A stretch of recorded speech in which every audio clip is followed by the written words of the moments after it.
Megalobox is a type of series I'm typically not looking for.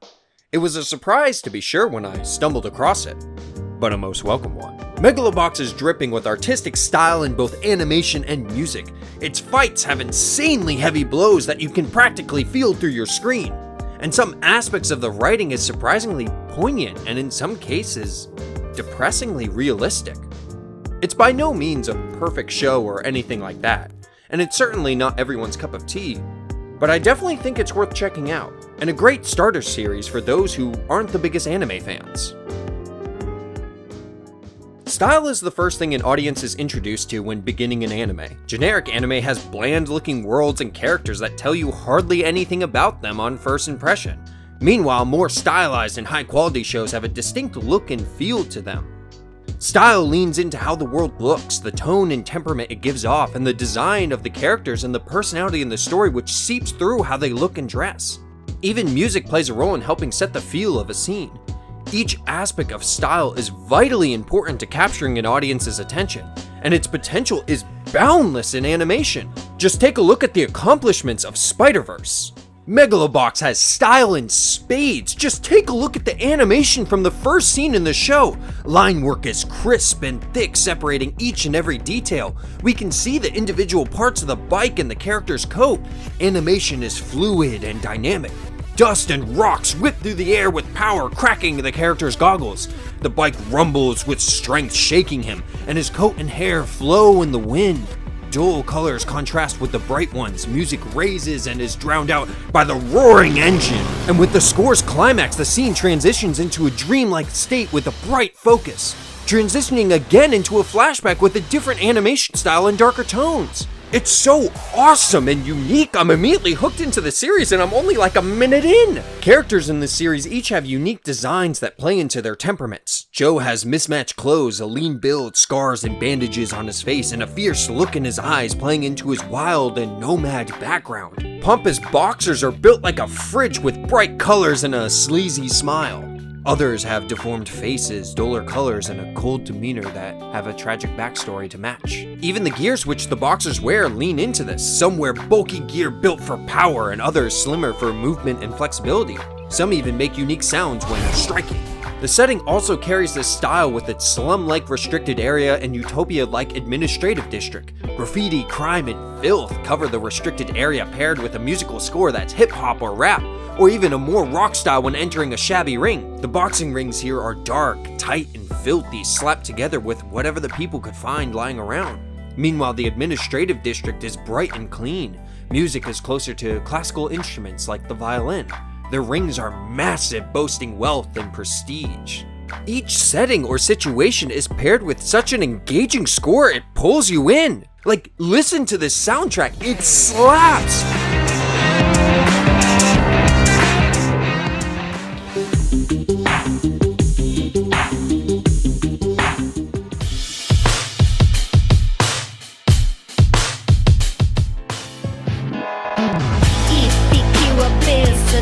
The soundtrack even has a theme for every major boxer in the show. It's awesome! The music and animation do such an incredible job of grounding you into whatever location you're in.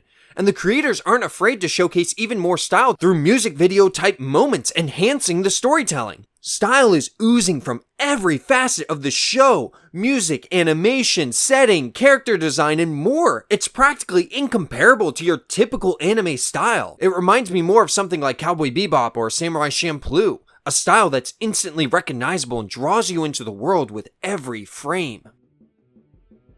This is probably the main reason people are drawn into this series. Anime fights are an art unto themselves. And while I love watching fights with unique powers and systems and rules, there's something special about seeing two burly men just throwing absolute haymakers at each other till the other one drops. Various fights in this series are fantastic, showcasing the absolute brutality of boxing, now leveled up with gears added into the mix. Punches are explosive, you can feel your stomach turn as someone receives a massive body blow, or imagine the splitting headache as a boxer's head snaps back from a powerful punch.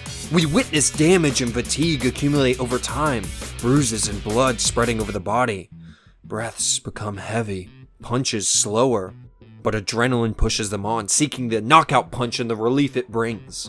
Injuries and mistakes in a fight can hold lasting impacts, such as an eye swelling shut, restricting vision, or a prosthetic grinding into the flesh if a fight continues for too long.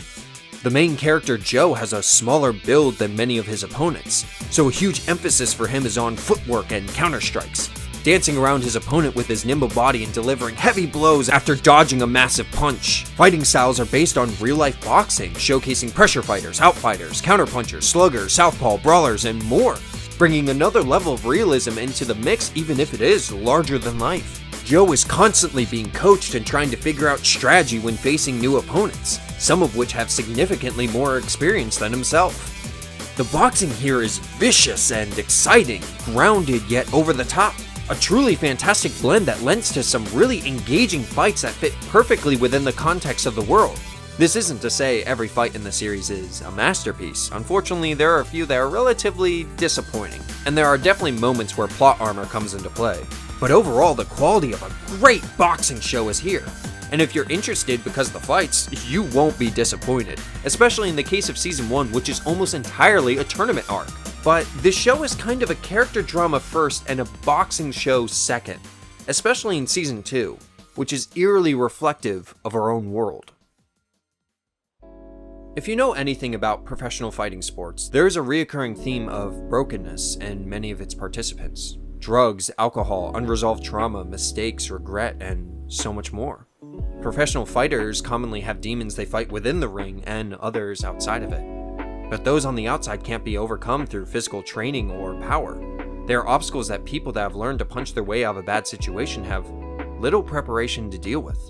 There are many rags to riches stories about famous fighters, in a world where, for many of these people, existing was painful. They found an escape in fighting. They were unknown, in difficult circumstances, usually without someone to teach them how to grow as people.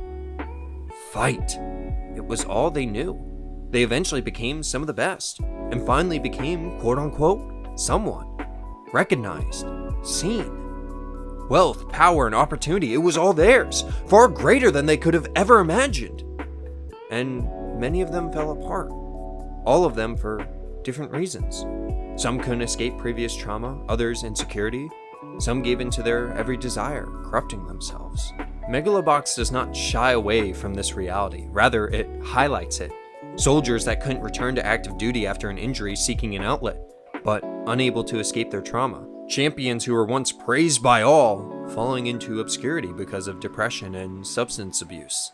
Those who enter the ring with rage and anger, unable to deal with it themselves, so they take it out on others. It even has rigged fights, corrupt dealings, and crime constantly surrounding it. If you know anything about early boxing, this is incredibly realistic. But rather than just show this to be realistic and move on, Megalobox uses this to enhance its storytelling, allowing characters to break and to be broken, and then slowly piecing them back together, allowing for redemption. Their journey is not just becoming better boxers, but also becoming better people. Finding their identity not just in what they do, but who they are and the people that they choose to be. Megalobox is a series I was not looking for. I don't typically watch sport-type anime, but its beautiful animation, addicting style, exhilarating fights, and depressing yet beautiful storytelling completely hooked me in. And despite some of its flaws, I found I really enjoyed it. It's a show I can easily recommend to almost anyone. Thanks for watching my video. Let me know your thoughts in the comments down below. If you've watched Megalobox, did you prefer the more action-packed Season 1 or the story focus of Season 2? Thanks again, and I'll catch you next time.